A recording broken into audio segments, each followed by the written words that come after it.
"Sorry, sir, I can't play ball," said the disabled alien girl. Unaware that the human mechanic had a plan, the Zyxna girl moved through the maintenance bay with a jerky, asymmetrical gait. Her left exoskeleton, the biomechanical augmentation all her species relied on for mobility, had suffered catastrophic damage during the colony's landing sequence. Governor Kess had brought her to the human mechanic as a test, a casual cruelty disguised as pragmatism. "Fix her if you can," the governor had said, mandibles clicking with amusement. "Our medical protocols don't account for high biology. If she can't function, she's a resource drain." The girl, Veltris, barely 14 in Zyxna developmental cycles, watched Marcus Chin examine her damaged exoskeleton with clinical precision. The servo motors in her left leg were seized. The hydraulic lines had crystallized. The neural interface was corrupted, sending phantom pain signals through her nervous system. "The repair would take specialized parts we didn't have," Marcus said quietly, running diagnostics. "The standard response would have been to salvage the exoskeleton for components." Veltris' breathing quickened, a biological response her species couldn't suppress. She understood what that meant. Zyxna without functional exoskeletons didn't survive. Not in gravity-dependent environments. But that's not what Marcus was going to do. He spent 3 weeks in the maintenance bay, working between his official assignments. He studied her exoskeleton's architecture.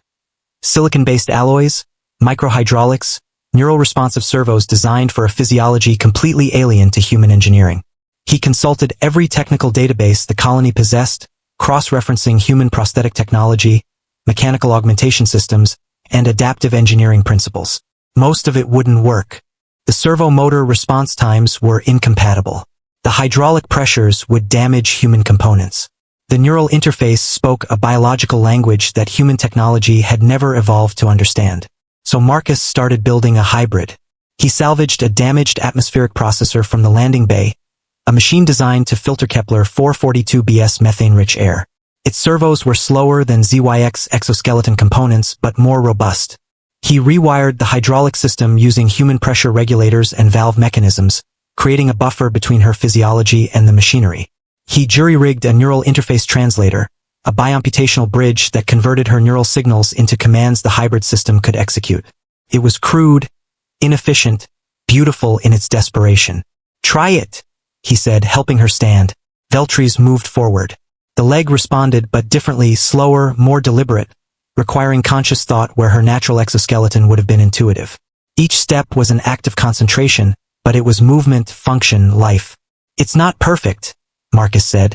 "The response time is maybe 30% slower than standard Zyx native mobility.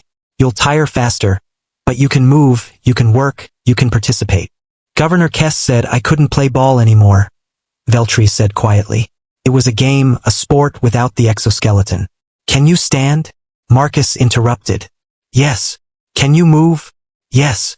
"Then you can play ball," he said. "Different rules, maybe different speed, but not impossible." 3 days later, Governor Kess arrived unannounced, expecting to find Veltris in storage, waiting to be dismantled. Instead, he found her in a recreation field, moving through a modified game of human colonists. Her hybrid exoskeleton responded to her will, her movements part of something living and functional. The governor's mandibles went still, an expression suggesting calculation. "You should have recycled her," Kess said flatly. "She's 14, Marcus replied. "And she wanted to play ball. Resources are limited. Efficiency dictates." "Efficiency isn't the only metric," Marcus continued. "We measure worth in a lot of ways where I'm from. One of them is whether you help people live, not just survive." Kess studied the girl moving across the field. Not with the fluid grace of a fully functional Zyxna, but with determination, with presence, with a future that hadn't existed 3 weeks before. "This hybrid exoskeleton is unstable," the governor said. "She'll damage it, require constant maintenance." "Probably," Marcus acknowledged. "But she'll be here to require it. She'll grow.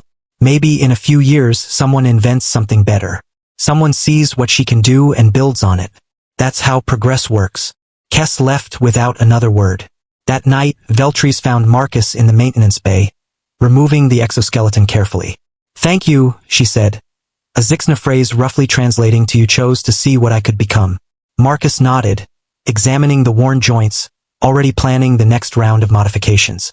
In a galaxy that measured worth by efficiency, He had chosen to measure it by mercy.